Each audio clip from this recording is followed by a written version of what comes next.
So it's time for our closing poem, and the one I have for you tonight is quite melodramatic and not really appreciated by professors of poetry, but it does tell a story, and it is The Highwayman by Alfred Noyes. How does that go? Yes. The wind was a torrent of darkness among the gusty trees. The moon was a ghostly galleon tossed upon cloudy seas. The road was a ribbon of moonlight over the purple moor when the highwayman came riding, riding, riding up to the old inn door.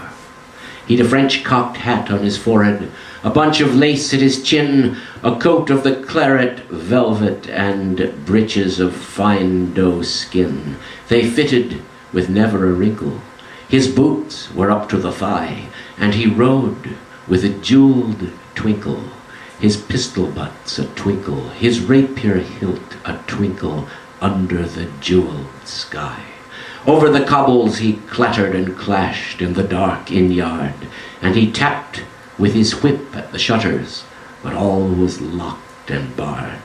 He whistled a tune at the window, and who should be waiting there but the landlord's black-eyed daughter, Bess, the landlord's daughter, plaiting a dark red true love knot into her long black hair. And dark in the darkening inn-yard, a stable wicket creaked where Tim the ostler listened. His face was pale and peaked, his eyes were hollows of madness, his hair like mouldy hay, but he loved the landlord's daughter, the landlord's red-lipped daughter. Dumb as a dog he listened, and he heard the robber say, "One kiss, my bonny sweetheart, I'm after a prize tonight, but I'll be back with the yellow gold before the morning light. But if they press me sharply and harry me through the day, look for me by moonlight, watch for me by moonlight. I'll come to thee in the moonlight, though hell should bar the way." He stood upright in the stirrups. He could not reach her hand, but she loosed her hair in the casement. His face burned like a brand as the black cascade of perfume fell tumbling over his breast, and he kissed its waves in the moonlight, the sweet, dark waves in the moonlight.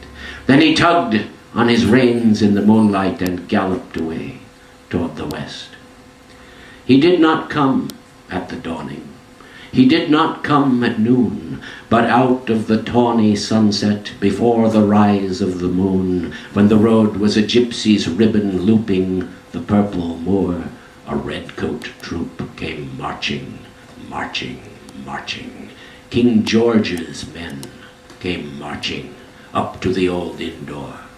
They said no word to the landlord, they drank his ale instead, but they gagged his daughter and bound her to the foot of her narrow bed. Two of them stood at the casement with a musket by each side. There was death at every window and hell at one dark window, for Bess could see through her casement the road where he would ride. They had tied her up at attention with many a sniggering jest. They had stripped her and bound a musket beside her, the barrel beneath her breast. "Now keep good watch," and they kissed her.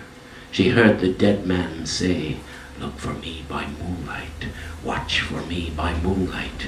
I'll come to thee in the moonlight, though hell should bar the way." She twisted her hands behind her, but all the knots held good. She writhed her hands till her fingers were wet with sweat and blood.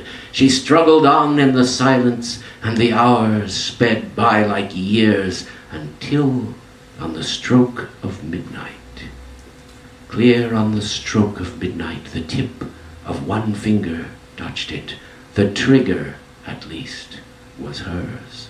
The tip of one finger touched it. She cared no more for the rest. Up she stood, up at attention with the barrel beneath her breast. She would not risk their hearing, she would not strive again, for the road stood bare in the moonlight, bare like her in the moonlight, and the blood of her veins in the moonlight throbbed to her love's refrain.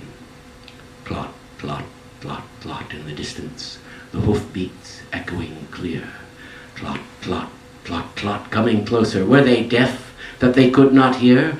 Down the ribbon of moonlight over the brow of the hill, the highwayman came riding, riding, riding. The redcoats looked to their priming. She stood up, straight and still. Clot, clot in the frosty moonlight. Clot, clot in the echoing night. Nearer he came, and nearer. Her face was like a light. She closed her eyes for a moment. She took one last deep breath. Then her finger moved in the moonlight. Her musket shattered the moonlight, shattered her breast in the moonlight, and warned him with her death. Back he turned, spurring westward. He could not know who stood with her head bent over the musket, drenched in her own red blood. Not till the dawn he heard it, how his face grew grey to hear that Bess, the landlord's daughter, the landlord's black-eyed daughter, had watched for her love in the moonlight and died in the darkness there.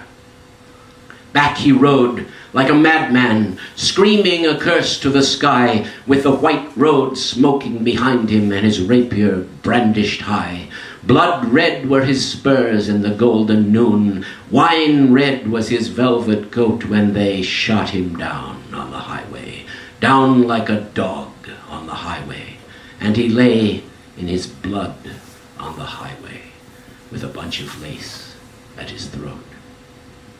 And still of a moonlit night they say, when the wind is in the trees, and the moon is a ghostly galleon tossed upon cloudy seas, and the road is a ribbon of moonlight over the purple moor, then a highwayman comes riding, riding, riding up to the old inn door. Over the cobbles he clatters and clangs in the dark inn yard, and he taps with his whip at the shutters, but all is locked and barred.